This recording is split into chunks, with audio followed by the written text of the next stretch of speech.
so for this first question, say let f be the function given by f of x equals that little fraction function.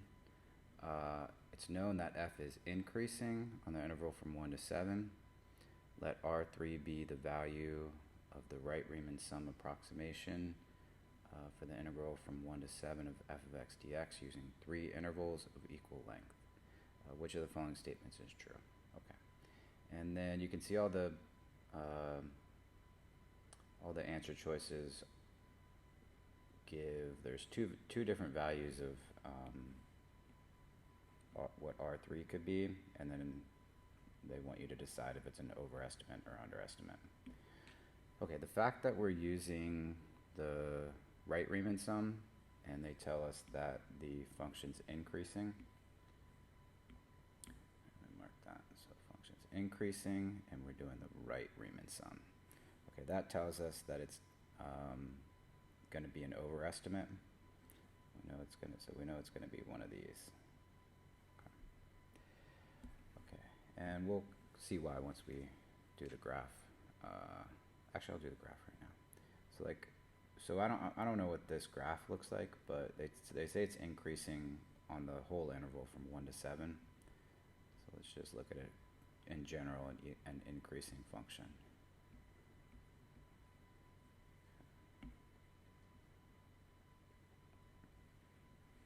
Okay, so first off, they say that they want us to have 3 subintervals of equal length.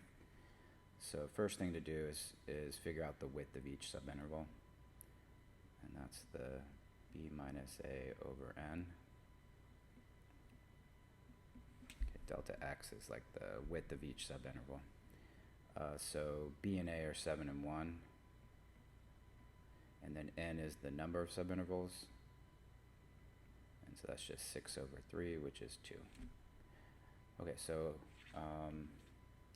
every 2 we'll have a new x value. So the x values are going to be 3 and 5. Okay, and then if we're going to use the right Riemann sum, then that just means these 3, we're going to kind of skip 1, but at 3, 5, and 7, those are the x values that we're going to use the function, we're going to use the height of the function at those x values to define the height of the rectangle in each subinterval. Okay, so it'll look something like this. So that's the height of the rectangle on the whole subinterval from 1 to 3, and so that'll go this way. Okay, so the area of that first triangle we have to calculate, or first rectangle. And then that, so that's the value of the function at 5, and that's going to be the height at that whole subinterval. If you go up to 7, so that's the value of the function at 7 happens to also be the height of that rectangle, and that's what we're going to use for the height at that whole subinterval. Okay, so now you can kind of see why the fact that it's increasing means that it's increasing, over the whole interval, but even just look at each subinterval. So if it's increasing over this first subinterval, let's say from 1 to 3, then if it's increasing, that means this is the lowest point at 1, and that's the highest point at 3. So we're using the highest point on each subinterval to define the height, so that makes sense that this should be an overestimate. Okay, so that tells us it's an overestimate. Now, ultimately we're going to have to use a calculator to figure out which one it's going to be between B and D. Okay, so, but let's do work by hand real quick, and then we'll just go to the calculator to do the calculations. Okay, so if you think about it, the width of each of these is 2, so we're going to be doing 2 times f of 3 plus 2 times f of 5 plus 2 times f of 7. Okay, so 2 times f of 3, just see clearly that's 2 is the base, f of 3 is the height of that rectangle, and so 2 times f of 3 will give us that whole area. And then we can kind of do that for each one. 2 times f of 5. Okay, and in the calculator, we'll just pull out that 2, and we'll look at f of 3 plus f of 5 plus f of 7. Okay, so let's see how to do that in the calculator.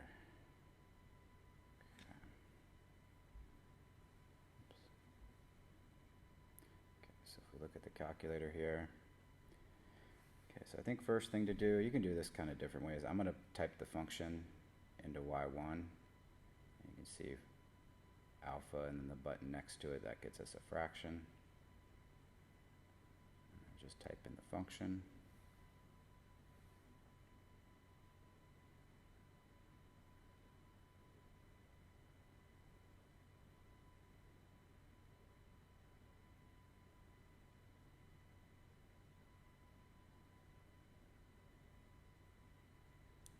Okay, and then do, now we'll go back to a blank screen, so second mode, which is quit.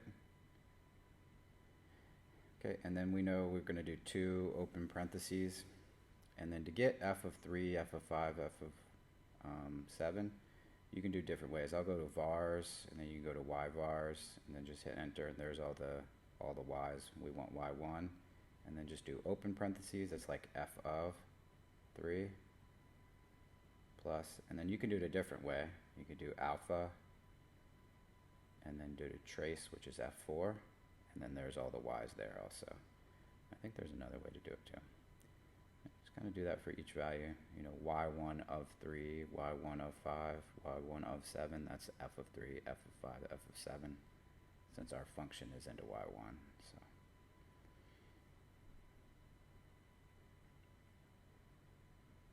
All right, so that's it. So that's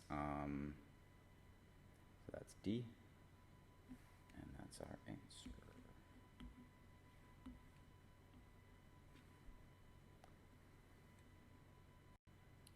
Okay, for the next one, it'd be pretty similar to number 1, because we're doing another Riemann sum. So they say let f be the function given by f of x equals x squared e to the negative x. It's known that the integral from 0 to 1 of f of x dx is that decimal.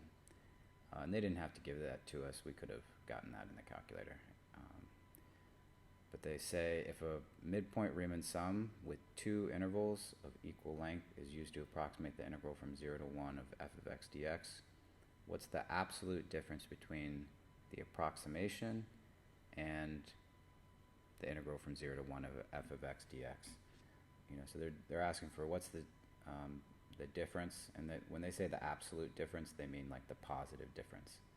You know, when you subtract 2 things, if you subtract them one way, it'll be positive, another way it'll be negative, assuming it's not 0. But they want the positive difference.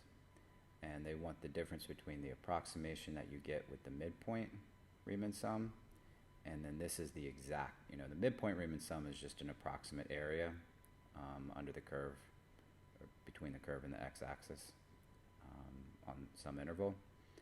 And they want the difference between the approximate area on that interval using the Riemann sum and that exact area, which is what the integral represents. Okay, so we're going to do this kind of a similar way. You know, ultimately we'll do this in the calculator also. But let's see how we're going to do this. So, let's say we have a graph, and we just want from 0 to 1. Okay, so I don't know, again, I don't know what this graph looks like, but we'll look at this. But I'll pretend like I know what it is. It's going to be, actually it doesn't matter. We'll just say something like this. Okay. So, if you want 2 subintervals, 2 intervals of equal length, so that means our n is 2.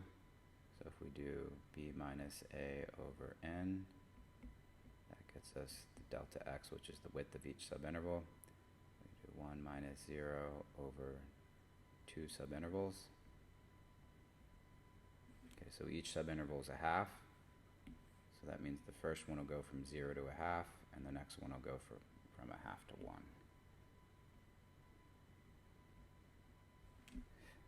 Okay. Okay, but we're using the midpoint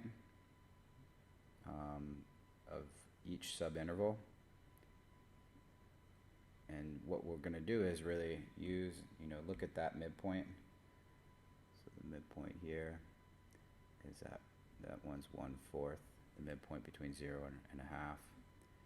And then the midpoint between a half and 1 is 3/4. And we're using the value of the function at that x value to define the height over the whole over each subinterval. So if we look at the height of this function at 1/4, that distance is going to be, or that height is going to be what we use for that whole subinterval. And that's going to be whatever that area is. And we'll do the same thing for the next one. So look at the height of the function at 3/4, and that'll be our, whatever that area is. So notice what we're doing. So first off, the width of each subinterval is a half. So let's say we want to find the area of this first rectangle. So the base is a half. And then we really just want to multiply it by whatever the value of the function is at a 4th. Okay, so that'll be just f of 1/4. So that'll be the area of that first rectangle. And then the area of the second rectangle, same base is a half.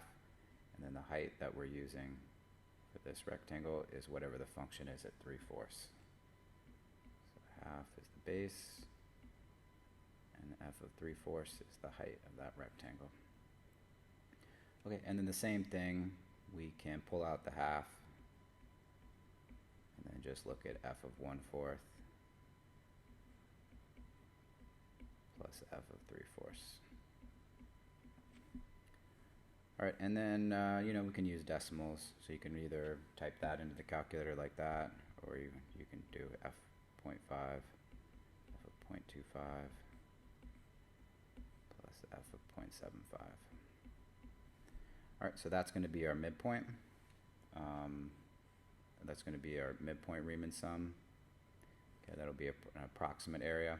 And then whatever we get for that in the calculator, we'll subtract the exact area that they give us, which is the integral from 0 to 1.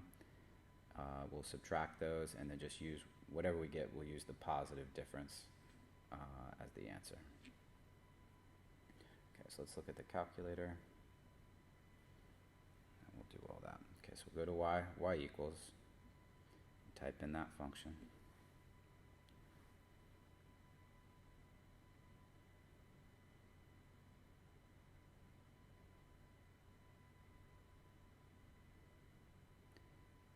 Go to blank screen, second mode, which is quit. And now we'll just kind of do what the plan was. So 0.5, parentheses, remember do alpha trace, gets us all those y's. And that's it. And this is just the plan that we had from the beginning. Now we just got to type it in.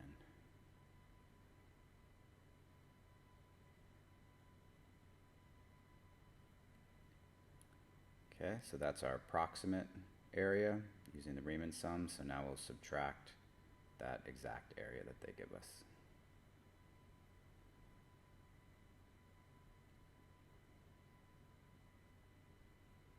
Okay, and I didn't know which one was going to be bigger. Actually, I guess we could have looked at it, but it doesn't matter. So that answer is negative, but we know they asked for the absolute difference, so we'll just use the positive version. So that's going to be A.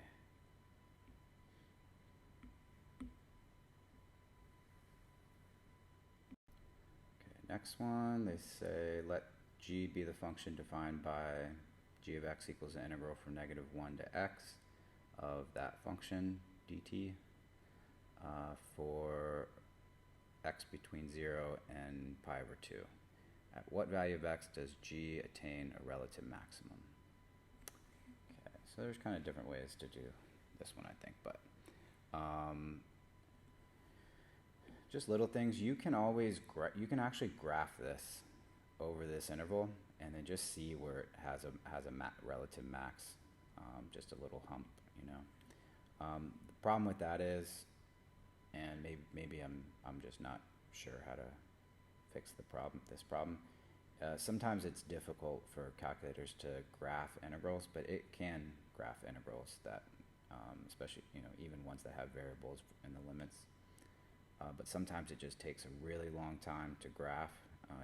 You notice, like, sometimes when you do things, the calculator's like thinking for a while. I think there's sometimes when it like just thinks for just way too long, and then it maybe even times out sometimes, I think, but maybe not, I forget. So let's do it a different way so we can avoid that problem. All right, so, you know, think back to I think it was Unit 5 when we talked about how to find all those relative max and mins. And so if you want to find a relative max on G, you want to find the critical points of G, you know, critical points of the derivative, which is where the derivative is 0 or undefined. And then make sure that the function from left to right goes from, the derivative goes from positive to negative. Okay, because if the derivative goes from positive to negative, that means the regular function will go from increasing to decreasing, and that's what will create a relative max. Okay, so if we want to look at critical points of G, or G prime, we got to take the derivative of both sides of this function. So the derivative of the left side is just G prime. And then remember, when you take the derivative of an integral that goes from a number or a constant to x, all you do is plug in x's for whatever variable this is. You know, this will usually be in terms of t, like this one. And all you do is replace these t's with x's, and then the dt goes away. Okay, so this is the exact same thing. Okay, but instead of t's, we'll have x's. Oops.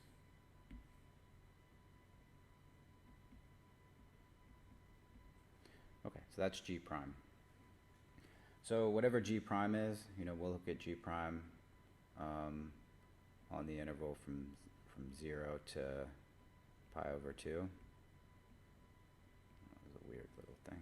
Okay. And then we don't know what this function looks like, but somewhere on this interval, it'll cross the x-axis here. That'll be a critical point. Because think about, we're graphing G prime, right?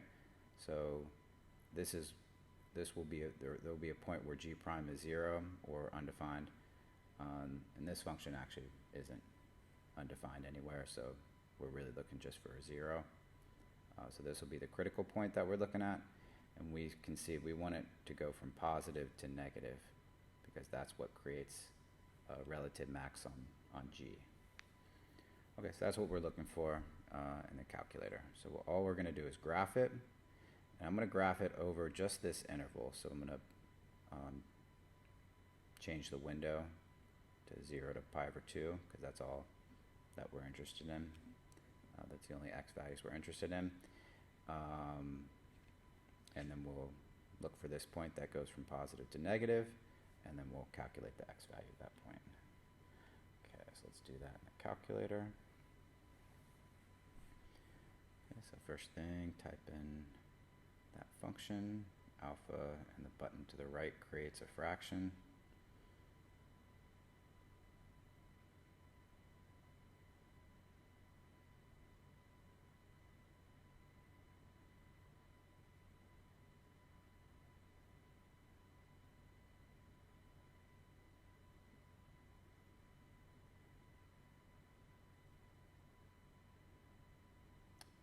Okay, so go graph that. But first, let's change the window.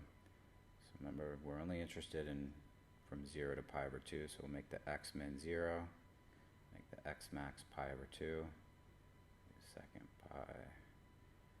Okay, and when you hit enter, it just changes it to a decimal. So. Okay, and then our y min and max, since we're only interested about zeros, we'll go from -1 to 1 or -2 to 2, just so our graph includes the x-axis. Okay, so now we can see perfectly, right, there's our point right there. That goes from positive to negative, just like we planned. So do second trace, which is calc, when we want to calculate that 0 in this case. So it's asking for a left bound, so move the cursor until it's left of this point. It's asking for a right bound, so move the cursor so it's right of that 0.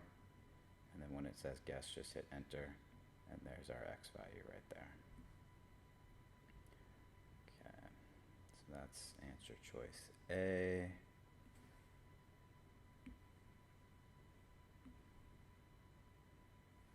And that's the answer. Okay, so this next one, the continuous function f is known to be increasing for all x. Selected values of f are given in the table above.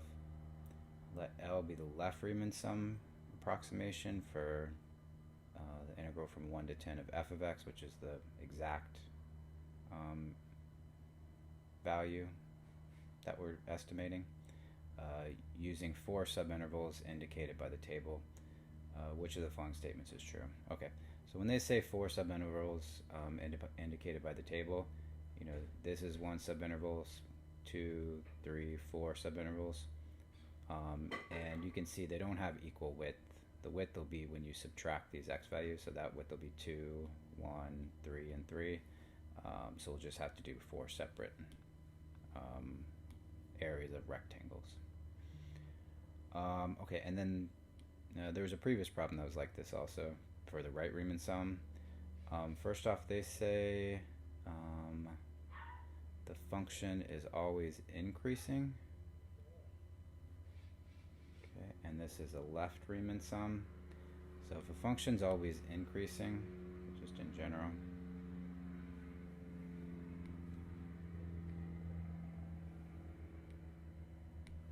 okay, and then you look at a left Riemann sum, we know, oh, here, sorry. So this function's always increasing, just in general. We don't know what this function looks like. But if you use the left Riemann sum, so let's say you have from A to B, and you've got maybe a couple subintervals. So you're using on each subinterval, so let's say this first subinterval from A to whatever that is, you're using the left, the value of the function on the left side of that subinterval to define the height. So you can see you're really using the lowest point on this interval to define the height. So you can see like this first triangle, that'll be the height right there for that whole subinterval. And the same thing with the next one. So at this left-hand interval for this subinterval, left-hand side, we'll use the function up there to define the height. So go up here. Okay, and just seeing, I'm just kind of making sure you see that this is going to be an underestimate. Okay, so we know it's going to be one of these two. Okay, so now we just find the value.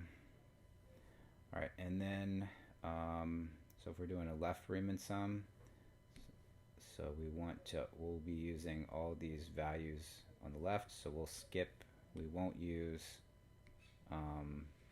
this 0.8, we won't use that. Okay, so all you do, this 3 minus 1 will be the width of that subinterval, which is the width of the rectangle. So that's 2. Oops. And then the height is, we're using the value on the, out of these two values, we're using the one on the left. So it'd be 2 times negative 0.2. And then we just do that for each one. So the next subinterval, that width is 1. Obviously I don't need to write it, but just to see. And then we'll subtract these, we'll use this value here, so negative 0.1. Okay, and then the width of the next subinterval is 3. Subtract those, and then you, out of this subinterval, use the one on the left, 0.5. And then same thing, 3 is the next subinterval, and then we'll use 0.6.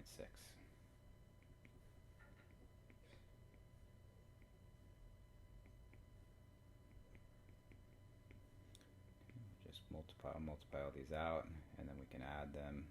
Okay, that's negative 0.5 plus 1.5, that's 1, and then plus 1.8 is 2.8.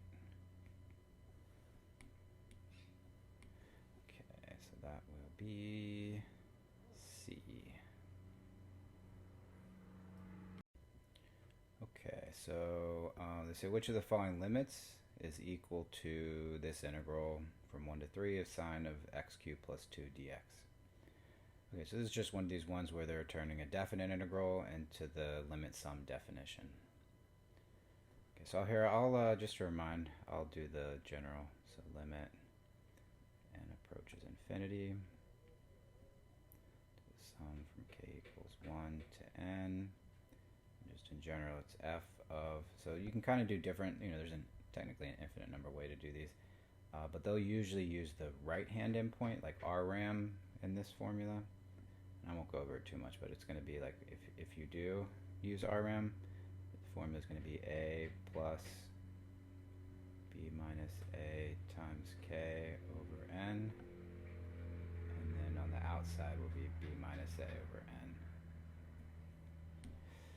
Okay, that's the general form. If you're using the, if you're doing like, this is like RRAM inside here. If you're doing LRAM, this will be a k minus 1, and those are the two most common things that they'll do. Okay, so I mean the big thing is figuring out the function that you're dealing with, and you can see it's going to be sine of x cubed plus 2, and then this is just, we'll get this expression and then this expression by just plugging in values for the a and b. A and b are just the limits. And so really just substitute it in here. And this value is whatever we get for this thing inside here is what we replace with all the x's in the function. Here there's only one x in the function, but okay. Okay, so for us, a is 1, so we're looking at this expression a plus b minus a times k over n. For us, a is 1. B is 3, so b minus a is 2. Okay, and then this expression on the outside here, b minus a over n, is just 2 over n, 3 minus 1 over n. Okay, so now if we take this expression and replace it with the x inside there, the whole thing, so it'll be limit n approaches infinity. So that'll kind of always be like that to start with, and then now we're doing f of this, and so our function is sine of x cubed plus 2. So we'll do sine of, so that's just to see too, this is really like our x here. So anytime, anywhere where you see an x, just replace it with a 1 plus 2kn, 2k over n. Okay, so now we'll do sine of, I'll do it like this. 1, whoops.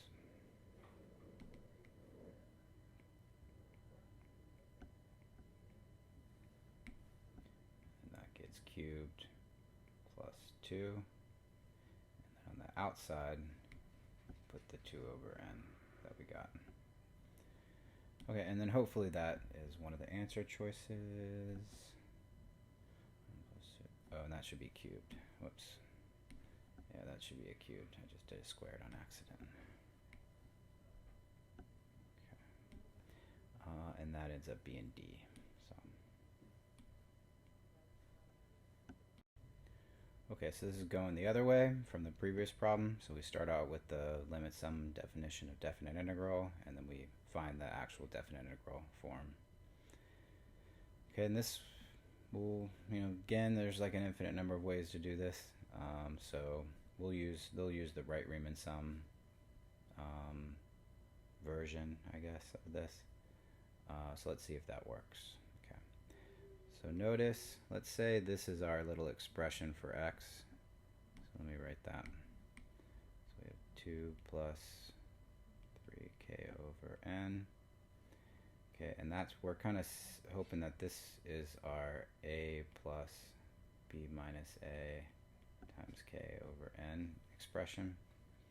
So if that's right, then it looks like that a is 2, the thing multiplied, the thing added on the outside. So if that's true, a would be 2. And that means this b minus a would be 3.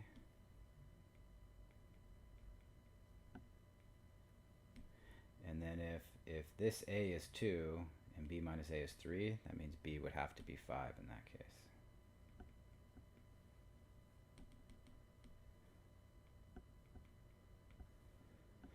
Okay, and then that kind of checks out. You have this 3 over n, so that's b minus a over n, and that would work if b and a were 5 and 2. Okay, so let's see, and also doing it the same way, this would be the value of x going the other way. So think about it. So if this is x, that means that this would get replaced with x, and this would just be kind of like acting as like a dx. So this would be 4th root of x dx, which is this here, and the limits are 5 and 2, so that's perfect. That's exactly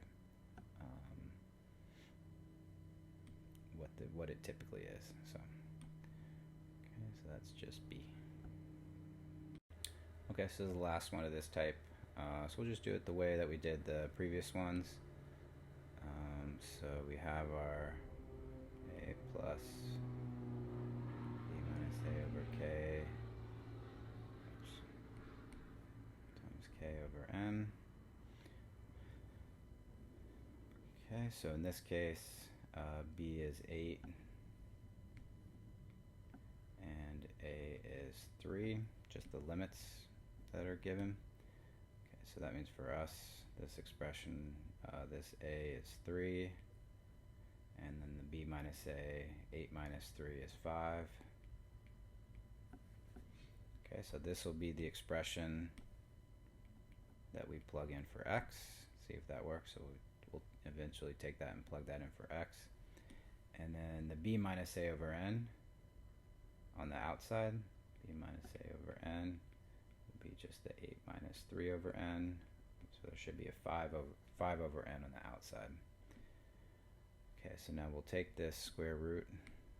So it's the square root of 1 plus, and then we'll plug in, it should be 1 plus x, but we'll plug in this for x.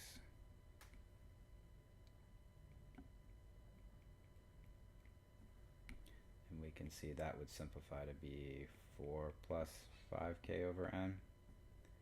And then we'll have to have this on the outside, 5 over n, kind of multiplied somewhere. Okay, so is that an answer choice? Yeah, so that's D.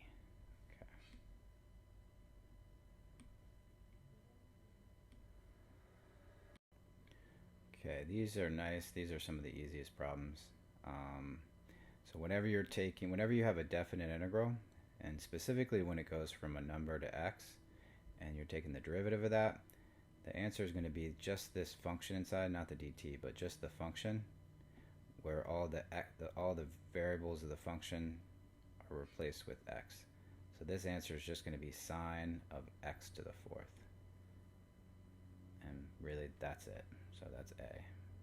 So no real work for these. Just have to know how these work. When you're ever taking the derivative of a definite integral from a number to x, just whatever's inside, whatever function's inside the integral, replace whatever variable they have, usually t, with whatever variables up here, usually x. And that would become A. next one, the graph of the function f shown above consists of two line segments. If h is the function defined by h of x equals the integral from 0 to x of f of t dt for x between 0 and 6 equal to 0 and 6, then h prime of 4 equals what? Okay. So, kind of like any problem, or most problems at least, whenever, if you want to find if you want to find the derivative at a number, first you just find the derivative as a function of x. And so we'll find h prime of x first by just taking derivative of both sides here. Okay, so derivative of h of x is h prime of x. And then doing the derivative of an integral goes from a number to x. You just replace the variables inside the function with x. So this is just f of x. Okay, and then they want h prime of 4. So that's really f of 4.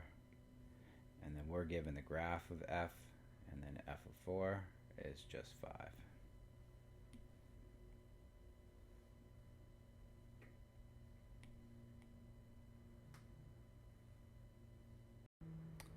Okay, so this next one, so we actually I think we did this once in class. I don't know why, I kind of skipped it, I don't know, it's kind of easy. Maybe we did it a couple times, but, so here they give you a function h of x, and they equals some definite integral. But this goes from a number to not x, but some function of x, in this case x cubed. Okay, and then now they want to take the derivative. Okay, so really easy once you know how these work.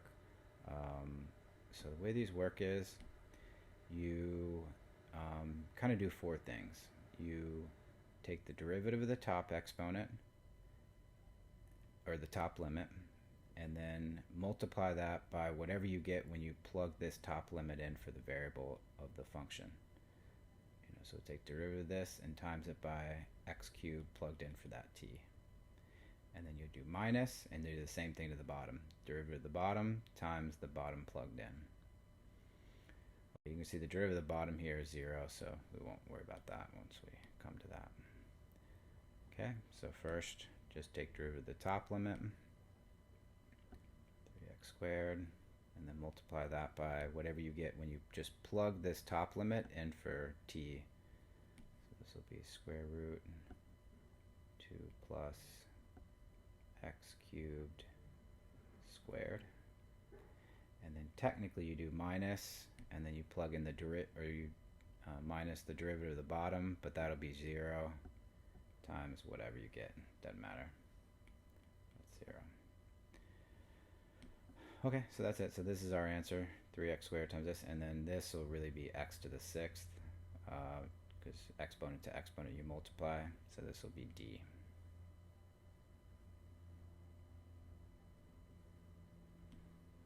Okay, here I'll just rewrite this just for making an answer key.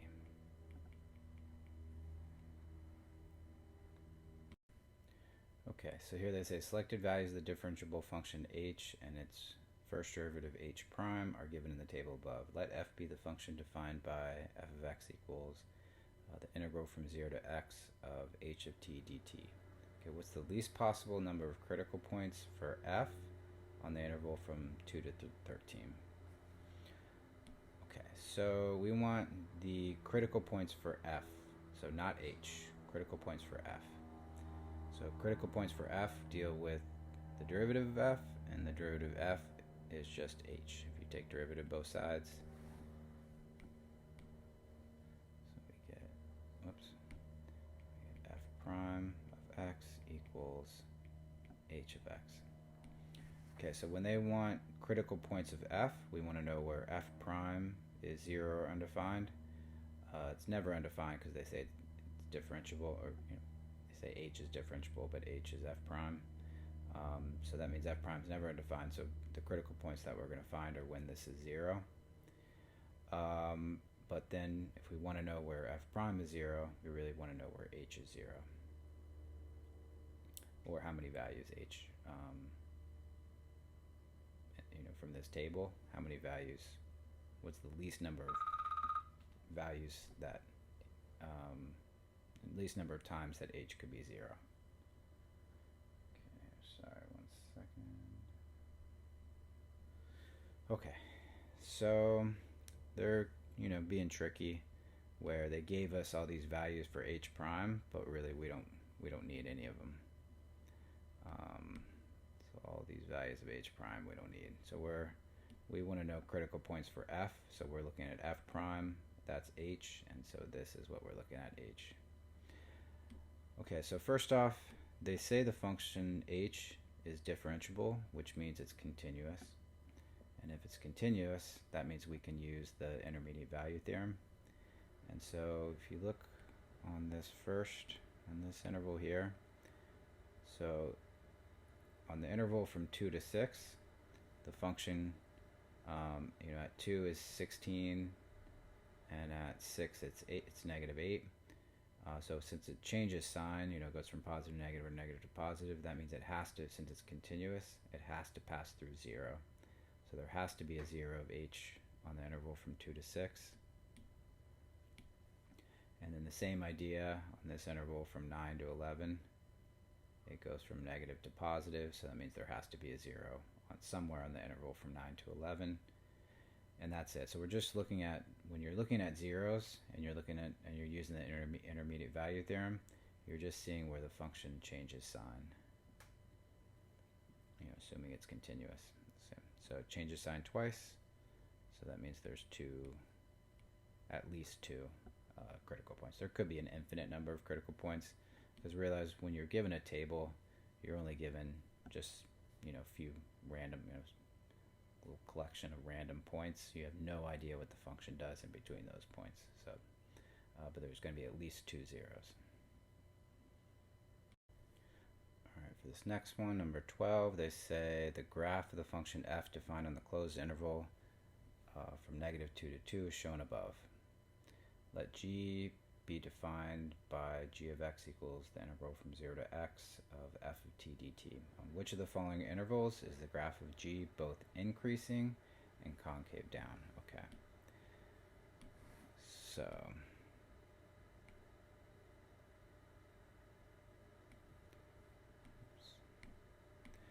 so if g is increasing, that means g prime is positive, and if g is concave down,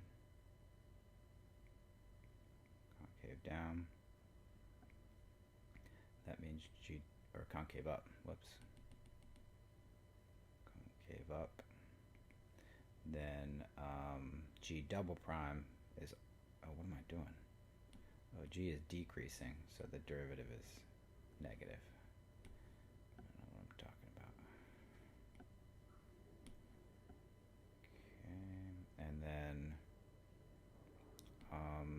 g is concave up, so the second derivative is positive.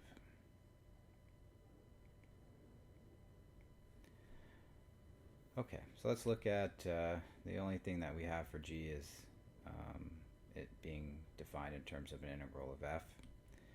So we want to know where g prime is negative. That'll be where g is decreasing. So let's find g prime by taking derivative of both sides here. So derivative g of x, and we know by now this is really just f of x.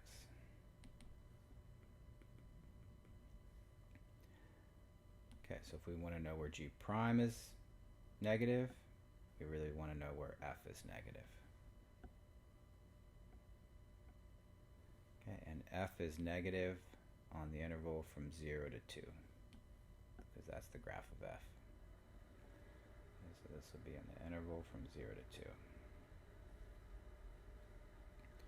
Okay, so let's look at g double prime. Just taking derivative of both sides of this above equation. And we want to know where this is positive. Okay, so we want to know really where f prime is positive. So we want to know where this function's increasing. This function's increasing from negative 2 to negative 1, and then from 1 to 2.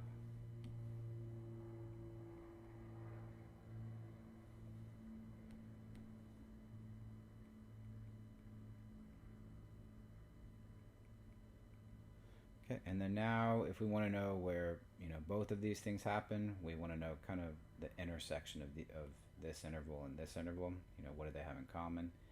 And really just 1 to 2, the interval from 1 to 2 is inside this interval, so that's what they have in common. And so that'll be the answer. Just so you can see clearly too, sometimes these are a little tricky. Let's say you do a number line just to see where the intersection of intervals are. Let's say that's -2, so that's 0. Okay, so like this interval from 0 to 2, you can even just kind of draw a number line or a little segment going from 0 to 2, and then the other interval goes from -2 to 1, -2 to -1, and then from 1 to 2. And so that lets you see clearly where they both are from 1 to 2. So this one wasn't too bad to see, so that'll be D. But some of these are tricky, and it helps to draw these little number lines to see what they have in common. Okay, the graph of the piecewise linear function f, which has a domain from -1 to 3 inclusive, is shown in the figure above. What's the value of the integral from -1 to 3 of f of x? Okay, so they ask for an definite integral of f, and they give us the graph of f. So that's an area question. Okay, so we just really want to find the area between the function and the x-axis. So we want to find, you know, this area here, and this, since this is below the x-axis, this will be counted as negative. And then we want to find this area. I can't really see that. We want to find this area here between the curve and the x-axis. And since that's above the x-axis, that'll be counted as positive. So, all right, and then on the AP test, they'll grid, you know, they'll give these graphs as grids so that you can count boxes. You know, so that's 1, 2, you know, each of these boxes, the area is 1, so number of boxes is really the area. So this is 1, 2, and then you can kind of do things like this area would be 2, and this is half of that, so this area is 1. Or you can think of this part kind of filling in that part and making that 1. Okay, either way, this area down below is 3, and I'll put a -3 since it's below the x-axis. Okay, and then this area, you can see like this area is 2, and this is half of that. This area is 2, and that's half of that, so each of these is 1. So this whole area is just 2. All right, and then just add the areas, -3. So do -3 plus 2, and that's -1.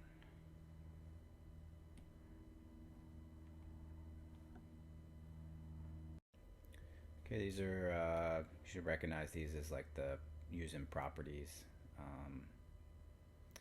Okay, so they give us, they say if the integral from 0 to 2 of f of x dx is 4, the integral from 0 to 2 of g of x dx is -5, then they ask for the integral from 0 to 2 of 3f of x minus g of x dx. Okay, so we're going to use properties. I think best thing to do is just start with this, and then we'll just use properties to kind of split it up. And then we'll kind of, when we split this up, we'll get to a point where we have this written exactly and this written exactly, and then we'll substitute it with the values that they equal. Okay, so here I'll rewrite this, so 0 to 2.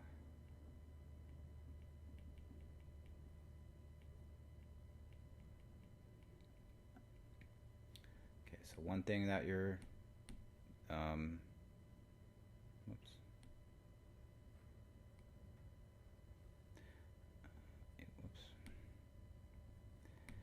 one thing that you can do with integrals is you can distribute to things that are subtracted. So we'll do one thing, we'll distribute the d of x to each of these, and then we'll split it up, and we'll do the integral of 3f of x minus the integral of g of x. just kind of make two separate integrals.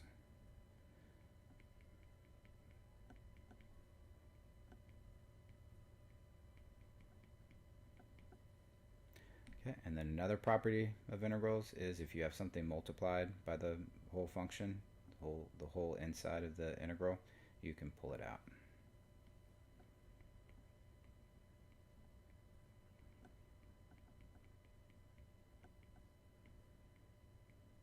And this I'll just rewrite. Okay, so just to see clearly, here you have this integral from 0 to 2 of f of x, and here you have the integral from 0 to 2 of g of x dx. And notice they give you those values exactly. So the integral from 0 to 2 of f of x dx is 4, so this whole thing is exactly 4.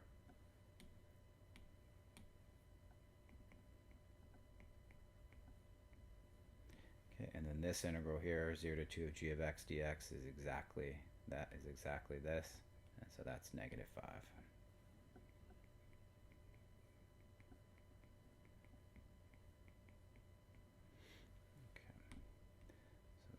B, C. Oops.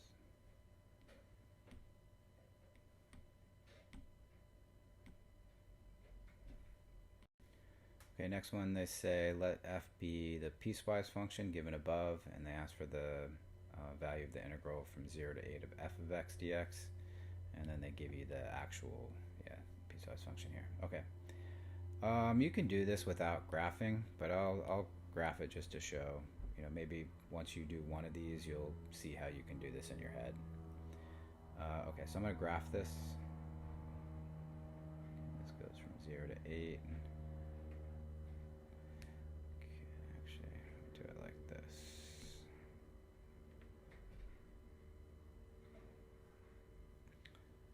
Okay, so this is 0, and then I'll kind of split it up according to the intervals. I'll make this 8 over here. They have one interval going to 2, another from 2 to 3, and then the last one from 3 to 8. Okay, so this first part of the piecewise function says f of x equals 2 on the interval from 0 to 2. Okay, so it equals 2 on the interval from 0 to 2. So let's say 2 is right here. 2 on this whole interval from 0 to 2. Okay, so notice it's at when x equals 0, f is 2, but not so with x equals 2. So when x equals 0, it's 2, so there'll be a closed circle there, and then not so, so at 2, so there'll be an open circle. Okay, the next one says f of x equals 3 on the interval from 2 to 3, but not including either one, so both will have open circles. So let's say 3 is up here. So then from 0 to 3, that.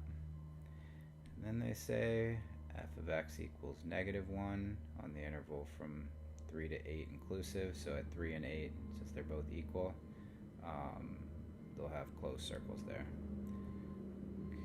So let's say down here it's negative 1. So there'll be some closed circles from here to here, and that would be that.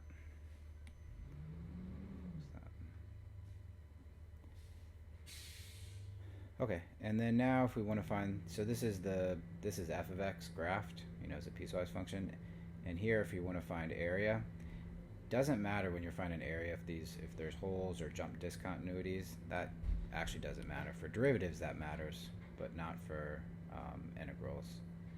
So all you do is just find the area, just maybe draw these little rectangles. So you want to find that area, and that area.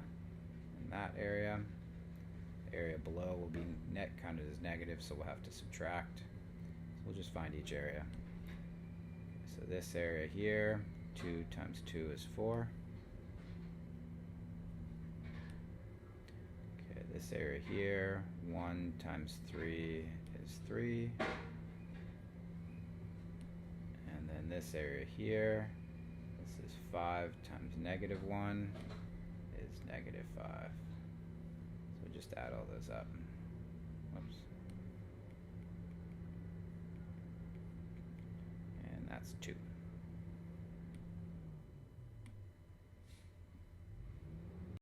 Alright, so this is the first problem of the part B of the multiple choice.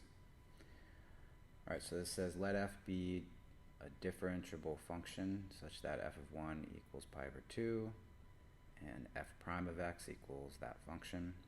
What's the value of f of 3? Okay, so there's different ways to think about this. The way I teach it is this is like an initial plus change equals final. Okay, and so the way this works is if we want f of 3, we really want some point, another value of f. Here we'll use f of 1, and then we want the integral from 1 to 3 of the derivative, like that.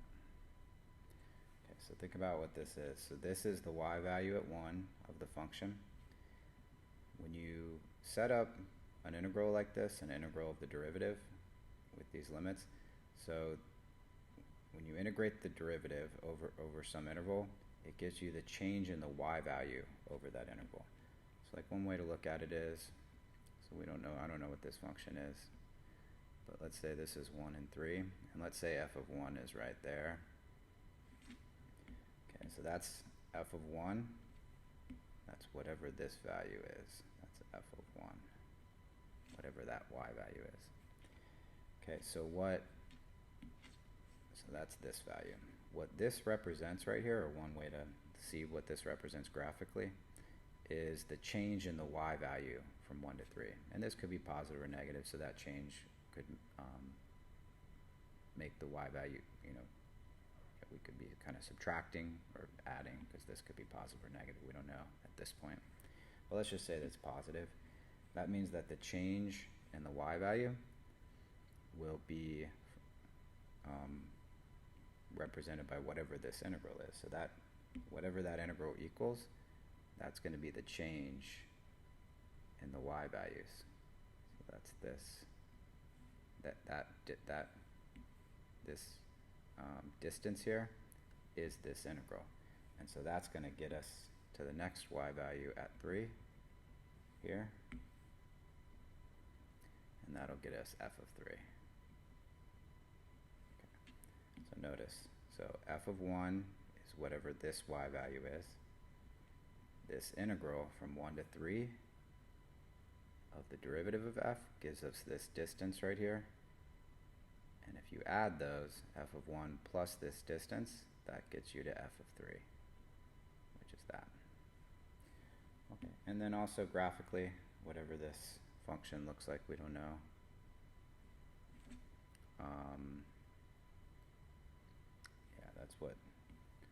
So we don't know what this is. This could kind of go down here and then up here.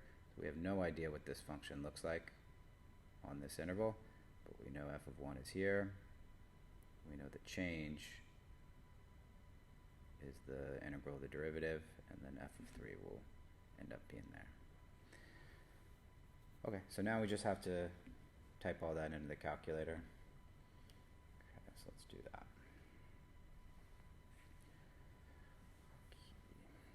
So they gave us f of 1, so I'm going to type in f of 1 first.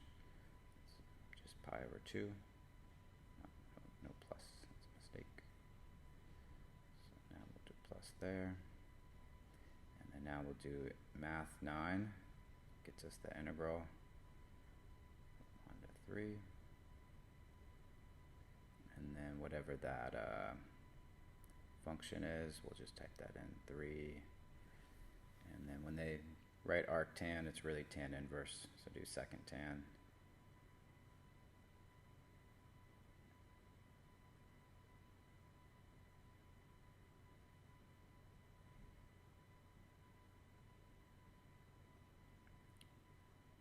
Okay, and I forgot a parenthesis. Yeah, we need one more parenthesis. So you can see there's 2 open and 2 closed parentheses. All right, and then whatever that is, that's our answer. All right, so that's C.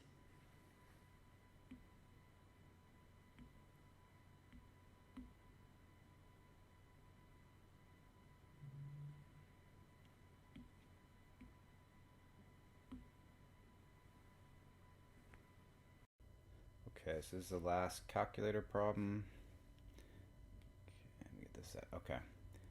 This is kind of a tricky one, I think.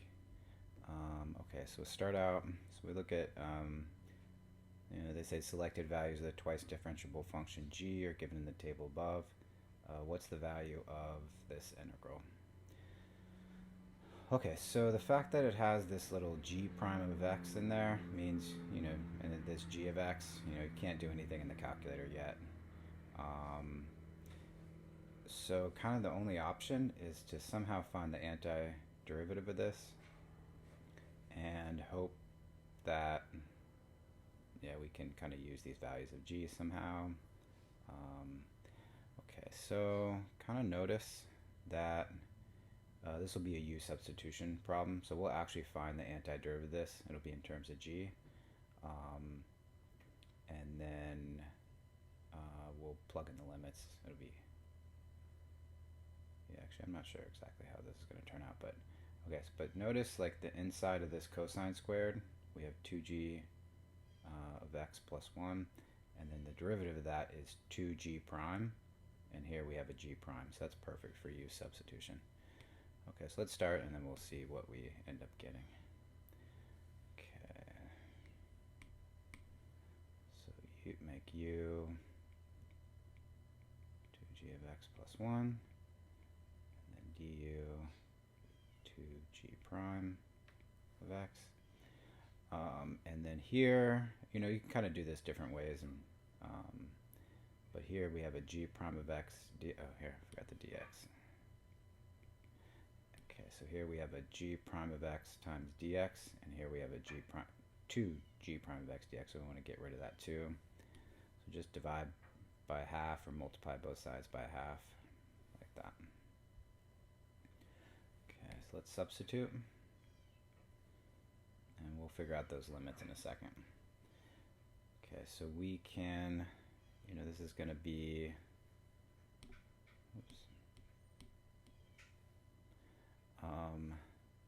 this is going to be, so this g prime of x dx here gets substituted with a half du, and then this whole thing inside this cosine squared, 2g of x plus 1, that just gets rewritten with u. So this will be, and I'll pull the half out from the half du, integral, just cosine squared u du. Okay, limits, we'll plug in into u. We'll find u of, actually let me do it down here. Oops. I'll do that down here. So u of 3 and u of 0. Okay, so plug in 3 into, this is u, so plug in 3 for x. We get 2g of 3 plus 1, and then plug in 0, we get 2g of 0 plus 1. Okay, and then so now we can see that's what the chart's for, really just getting those limits. Okay, so g of 3 is negative 2.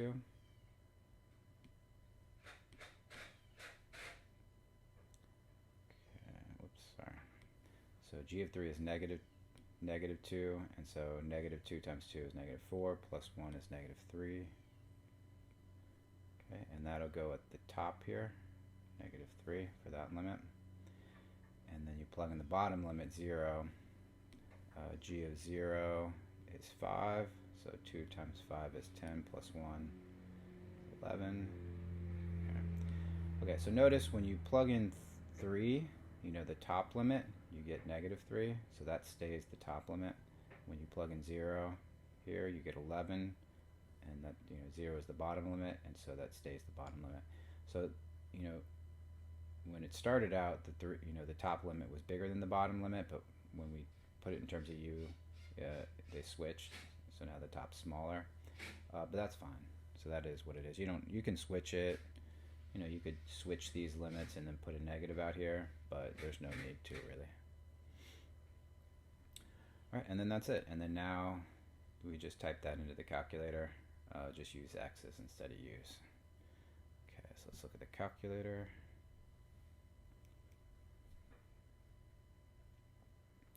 Okay, I'll do 0.5 instead of a half. Doesn't matter. Math 9 for the integral. And then you're just plugging it in just like it is, just like it's written. Just got to be careful with that cosine squared. So we'll do open parentheses. And then put the cosine x inside. And then another set of parentheses, and then square that. So you have to like put cosine in its own set of parentheses and square it. And then that's it. Okay, that's it. So the u substitution was the hard part. Just kind of seeing that you could even do that, because it's kind of a strange u sub. But anyway, so that ends up being b. Okay, these are real strange questions that the AP test puts on here, I think. But let's look at this. Okay, so they say, which of the following is the antiderivative of this function? So, let's say we actually kind of put it in kind of formal inside of an integral. So this would be cosine of x squared minus 5 dx. So this represents the antiderivative of this function inside here. Okay, so notice we really can't find the antiderivative explicitly, at least not easily, and in this class you won't be asked for something like this, because you can't the main way to do this would be to do u substitution, and really the only way to do it is make u x squared minus 5, but then du is 2x dx, but there's no 2x or x on the outside. So can't do u substitution for this. Okay, so now we're just, these kind of problems, they really want you to just look at the answer choices. There's an infinite number of answers as far as if you use like an integral. So they just want you to realize that when you're finding an antiderivative of a function, you know this, but just to be clear, you want to find a function that if you take the derivative equals this. That would be the antiderivative of this. So really, if you just do that for the answer choices, you can see if you took the derivative of this, this would not be this. If you took the derivative of this, it's not going to be this, because here you'd have to do quotient rule, and it's not going to end. It's going to be something over 4x squared, that's not going to be this. Okay, so now let's look at these. And really, let's just look at D. Do you notice D is that setup where if you have a definite integral from a constant to x of some function, and you noted when you do that, all you do is replace the variables of the function with x. And so if you do that, you can see you get that function. So that's going to be D. Okay, and then realize it's not going to be C, because here you have an x squared, and when you take derivative of a function that has something other than x, or really even if it does have x, but you always take the derivative of the top, so that would be 2x, and then times the top plugged in for the variable. So you would get that if you took the derivative. So you get part of what we want, but then you have this extra part, this extra 2x that we don't want. So that's why it's not C. Okay, next one, they say the graph of the function g on the closed interval from 0 to 10 consists of 4 line segments as shown above. Let f be the function defined by f of x equals the integral from 4 to x squared of g of t dt. What's the value of f prime of 3? Okay, you're given f of x, and they want f prime at a number, so we'll find f prime of x first by taking derivative of both sides, and then we'll plug in 3, and then we'll go from there. So I have no idea how we're going to do this yet. I haven't even thought about it, but I know at least, we're going to take derivative of both sides, plug in 3, and at that point we'll reassess and start thinking about what to do next. Okay, so taking the derivative of both sides of this, that'll be f prime of x. And then now we'll take the derivative of this integral. So we'll take derivative of the top, which is 2x, and times that by whatever we get when we plug the top into here. So that'll be g of x squared. Just replace that t with x squared. And then technically we would do minus, and then take the derivative of the bottom and plug the bottom in, but the derivative of the bottom is 0, so we can stop there. Okay, they ask for f prime of 3, so I'll plug in, replace all the 3's, replace all the x's with 3's.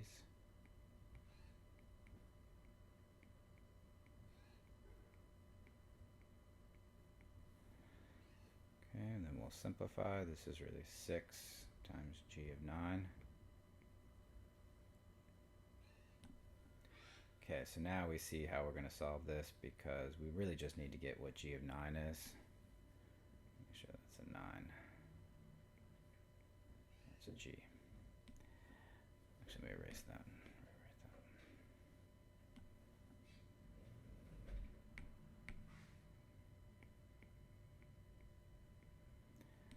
Okay, and then now we have the graph of g. So g of 9 is just the value at 9. So that's this value here. And, if this graph was a little more complicated, we would have to do something different. But we can see this is going to be a slope of -1. So if at 8 it's 5 and at 10 it's 3, that means right in the middle at 9, it'll be right in the middle of these y values, so that'll be 4. And you can even see, just estimating, that'll be 4. Okay, so this is 6 times 4, and so that'll be 24.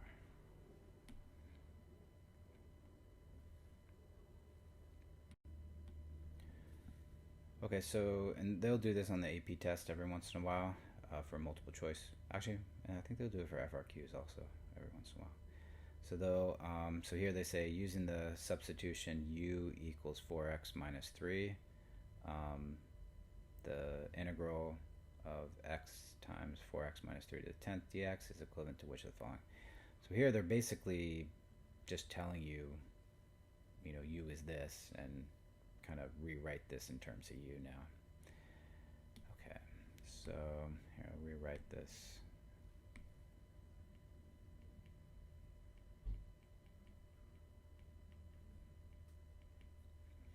Okay, and then we'll use the value of u that they say. So immediately take du.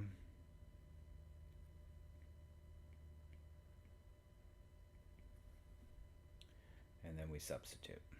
Okay.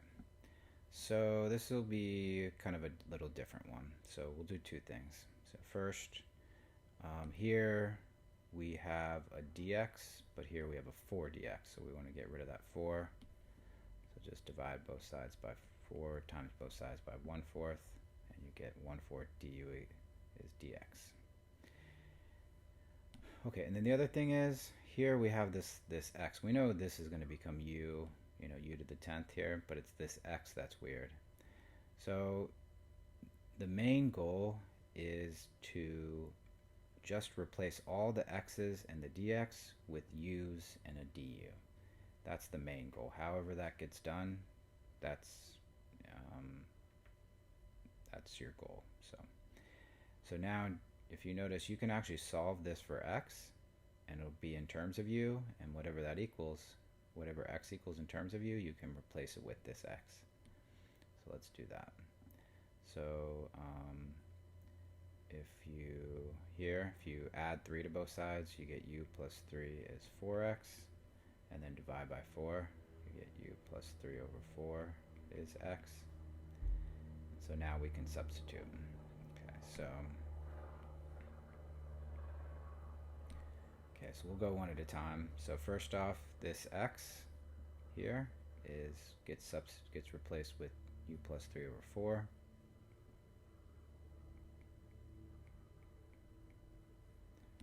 Okay, this 4x plus 3 here is u, so this will become u to the 10th.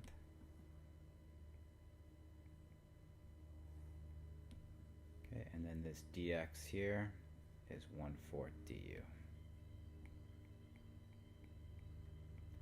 Okay, so first step I just kind of substituted everything directly and didn't simplify anything. I think that might be a good idea for something like this.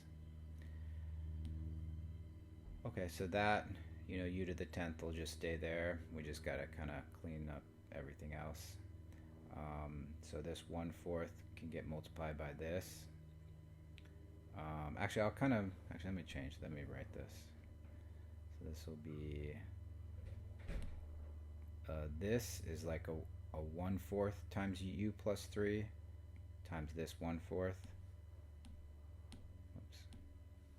is 1/16 times u plus 3, and that'll get times u to the 10th du. Okay, so that's not an answer choice yet, but notice we have our 1/16 like we need, and then notice this is the same thing. You know, if you distribute this u to the 10th to each of these, and I should have had this integral here, whoops, 1/16, and then we can take this u to the 10th and distribute it to each of these terms here, and you get u to the 11th plus 3u to the 10th du, and that's answer choice D. Is that right?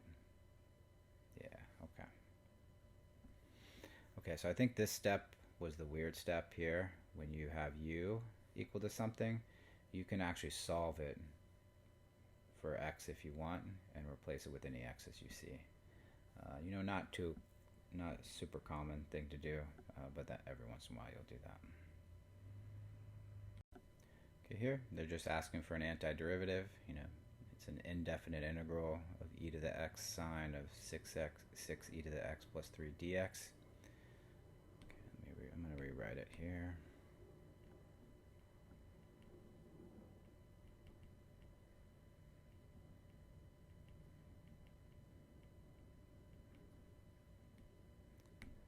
Okay, so we have to think about the technique that we're going to use. Okay, so really, you should see this is going to be a u substitution, because if you make this inside part u, the derivative of 6 e to the x plus 3 is just 6 e to the x. This 3 will go away, and you have an really 6 e to the x dx, and you have an e to the x dx on the outside, so that's perfect. Just differing by a constant multiple. U 6 e to the x plus 3 du is just 6 e to the x dx, and then we don't want that 6 because there's no, here we have a 6 e to the x dx, but in the problem we just have an e to the x dx, so multiply both sides by a 6, 1/6, that 6 goes away, and then we'll substitute.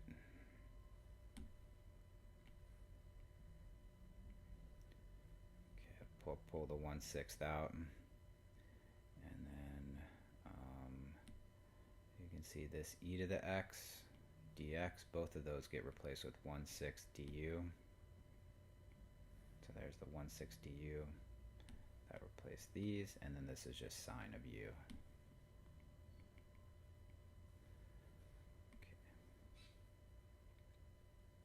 Okay, and then now actually take the antiderivative. So the antiderivative of sine is negative cosine. So I'll pull the negative out here. Okay, and then now we'll bring back the x's. So u is 6 e to the x plus 3, so we'll place it with that u. Negative 1/6 cosine 6 e to the x plus 3, and then plus c. Okay, so that will be C.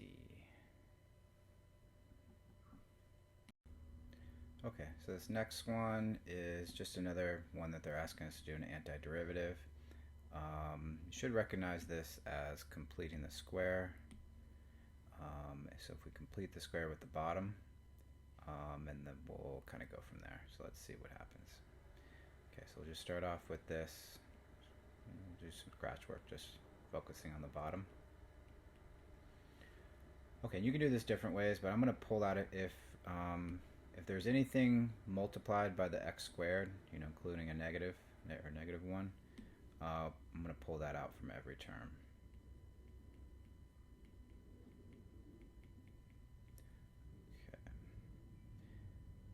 Oh, no, sorry. I'm going to pull that out just from the first 2 terms. And then we'll keep the minus 10 on the outside like that. Okay, and then here, just have an x squared. And to complete the square, you just take whatever is multiplied by x, take half of that and square it, and that's what goes here. So half of 6 is negative, half of negative 6 is negative 3, squared is 9. Okay, but we don't want to create an expression that has that's different than this, just a different form. So here, us adding 9 inside of the parentheses is us really adding a negative 9 to this, and so we want to cancel that out by adding a positive 9 on the outside. So if you simplified this expression, it would still be this exact same thing. So these are actually equal. And then now this oh my god.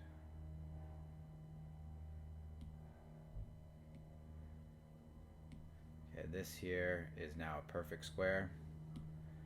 So I'll rewrite that negative. And here, it's always x and then half of that, so x minus 3. Okay, and then simplify the outside is minus 1. Okay, and then this will be, different every time, but here we notice if you pull out a negative from both of these, this is negative.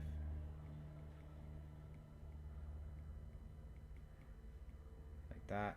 And then now we have the form, the bottom is like something squared plus 1, and that'll be kind of a tan inverse type question. Okay, so when we come back to this integral, I'll do the integral over here.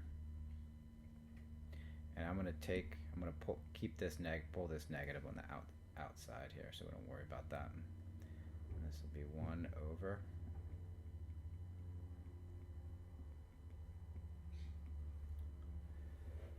Okay, and since this is actually we'll do u substitution. We kind of don't have to exactly, but we could. So I'll make u x minus 3, the inside part, and then du will just be dx. Okay, and then we can see if we do that, this integral here just becomes negative integral of 1 over u squared plus 1 du. So that's negative tan inverse of u plus c. And then our this u is x minus 3. So this is really just negative tan inverse of x minus 3 plus c. So that is answer choice B. Yeah, that's completing the square type problem.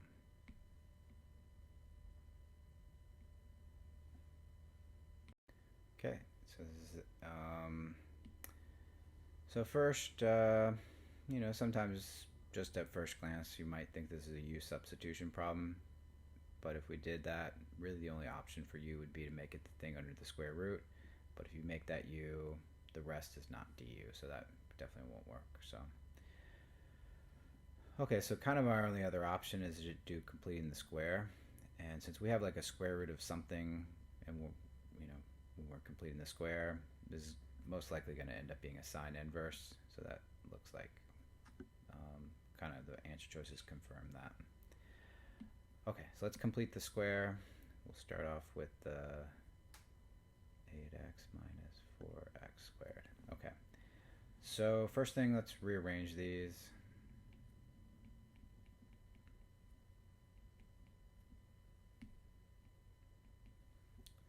Okay, and then anything that is multiplied by the x squared, we'll pull it out from at least the x squared and the x term. If there was something added or subtracted here, we wouldn't pull out a negative 4 from that. So just from the terms with x in it. Okay, and this will be a minus 2x. Right.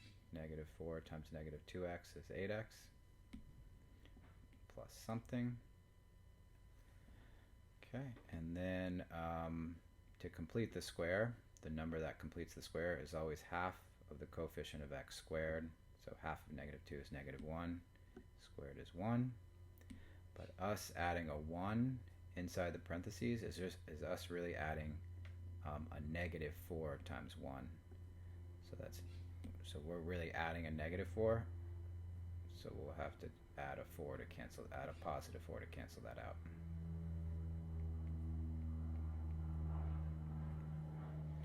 Okay, and then now when we complete the square, it's always x and then half of this. So x minus 1.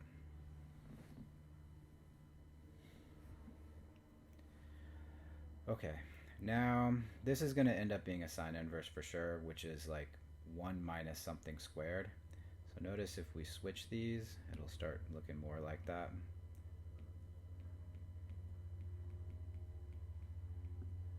So all I did was switch this term with this term. So put that 4 here, and it'd be, this is 4 minus all this, and that's how I got that. And then notice one last step, you can pull out a 4 from this whole thing. Okay, and then we get the 1 minus something squared over here, like we want to with this integral.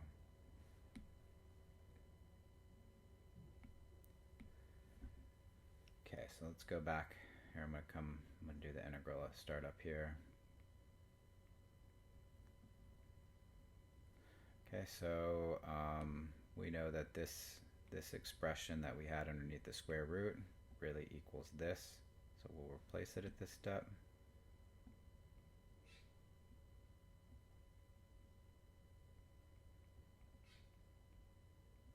And then we still have that dx. Let's focus on this.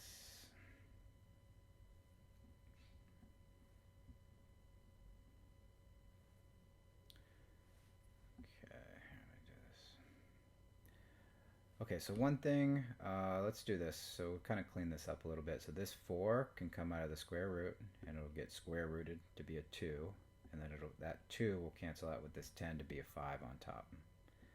This is really the integral of 5 all over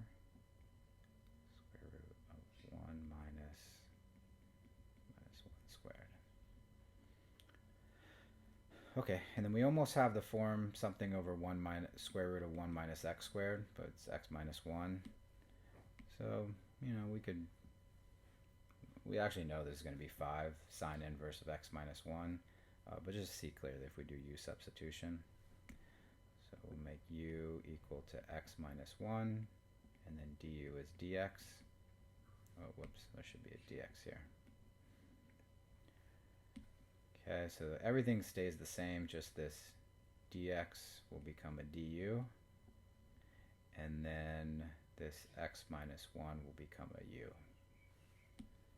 Okay, so when we substitute, okay, and actually I'm going to pull that 5 out just to see it super clear. So the square root of 1 minus u squared du.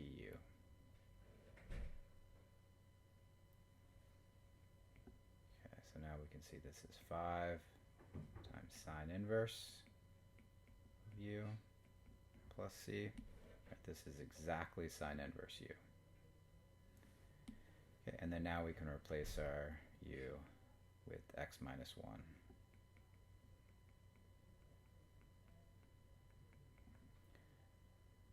Okay, so what's that? Okay, so that's C. Okay, and that's it. Okay, so this next one, this is definitely a long division problem because you're doing an integral of a rational function where the degree in the top is equal to or greater than the degree in the bottom. So the degree in the top is 3 and the degree in the bottom is 2. So you can always do long division when the degree in the top is either equal or greater than the degree in the bottom. So okay, so that'll be our first step, is do long division. So we'll just have to be careful. So take the divisor, put the dividend, the top inside here.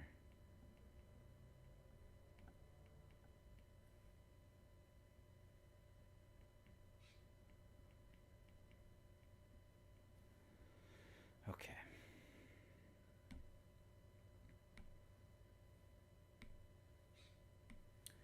Okay, so just a reminder how long division works. Okay, first thing is divide the first thing in this area, divide this first thing by the first thing here. So we'll do 2x cubed divided by x squared, and that's 2x. And then here you have an x term, so this in this column will only be x's. Just like in this column will only be x squareds, and this column will only be x cubes, this column will only be constants or numbers. Okay, so that means this 2x that we got has to go above the 2x here. Okay, and then the next step is whatever you get up here, multiply it by the divisor. I'll kind of do that off to the side here. Okay, we'll distribute. Okay, and then this thing that you get from multiplying, you put underneath here, but you got to line it up with like terms. So the 2x cubed will go under the 2x cubed here, and this 2x will go under this 2x here.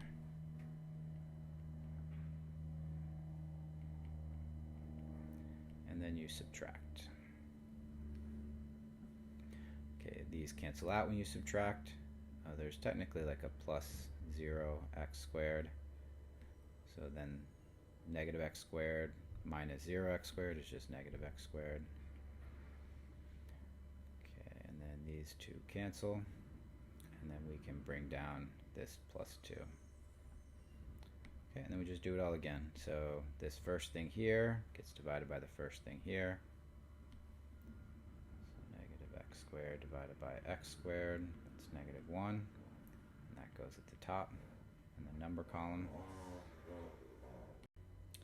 Okay, here, sorry, I got interrupted and then coming back. So I think the next thing, yeah, we just divided, put that number up there. So next step is to multiply whatever you get down here, multiply by the divisor just like we did last time.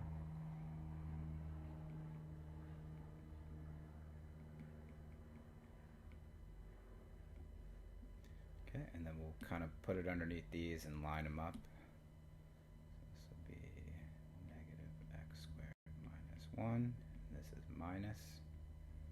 So just got to be careful. These will cancel when you minus. And then you're doing the top 2 minus a negative 1, which is 2 plus 1, so the remainder will be 3. Okay, plus the remainder over the divisor.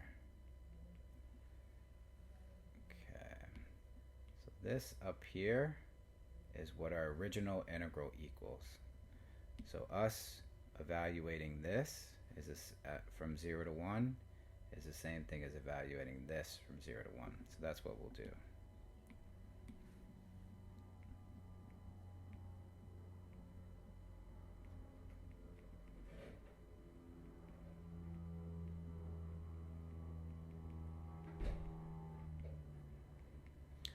Okay, so first we'll take antiderivative. These will be kind of easy. The antiderivative of 2x is x squared. Antiderivative of 1 is just x. And this is just 3 times 1 over x squared plus 1. 1 over x squared plus 1 has an antiderivative of tan inverse, so this is just 3 tan inverse of x.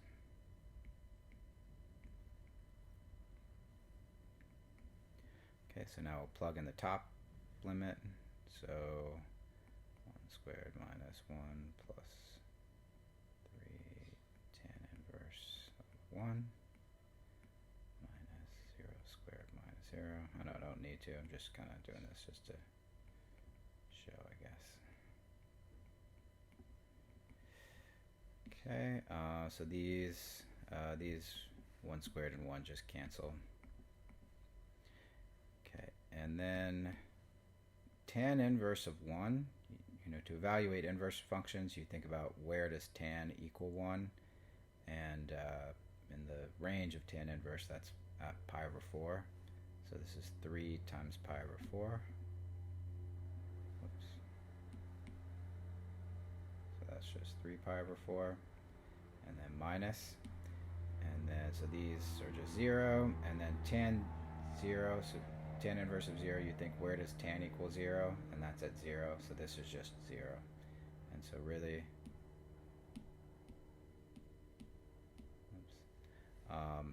3 pi over 4 is just our answer. So okay, so that's B. Okay, the next one, they say which of the following is equivalent to that.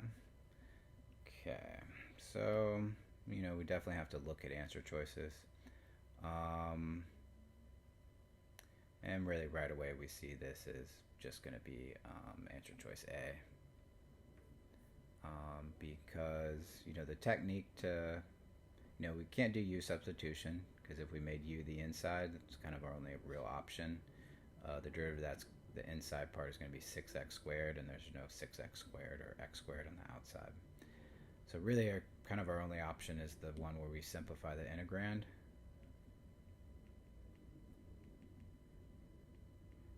And this is just squaring a binomial. So square the first term, 2 times these two terms multiplied. So 2 times that is really just 4x cubed, and then square the last term. And you can see that's here. That's exactly what we have for A. So that's it. Okay, next one, which is same as the previous. Which of the following is equivalent to this? Okay, this one I'm going to rewrite first, actually. Okay, and then this, sine to the 5th of 4x, you can rewrite it like this.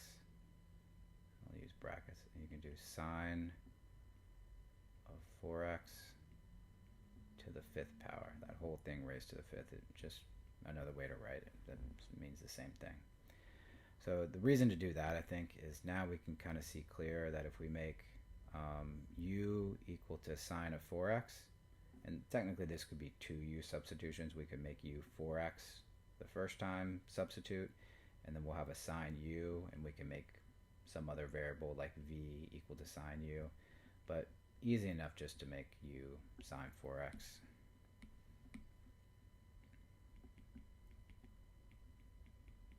And then when we take derivative, we'll get 4 cosine 4x dx. And then we can see on the outside we have a cosine 4x dx. And so we have that here except for that 4. So we'll divide both sides by 1/4.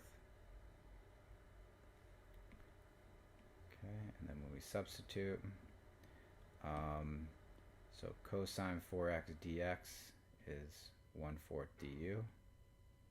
So the 1/4 I'll pull out, du.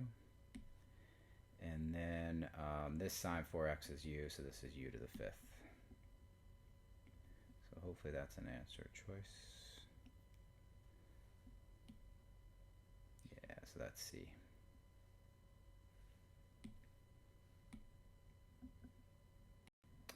Okay, this last one is just evaluating a definite integral. So they have the integral from 1 to e to the 6th of 1 over x times 2 plus ln x. Okay, so I'm going to rewrite this a certain way to hopefully see this a little clearer. Okay, so hopefully you see this is the same thing. We could rewrite this as 1 over 2 plus ln x times 1 over x dx.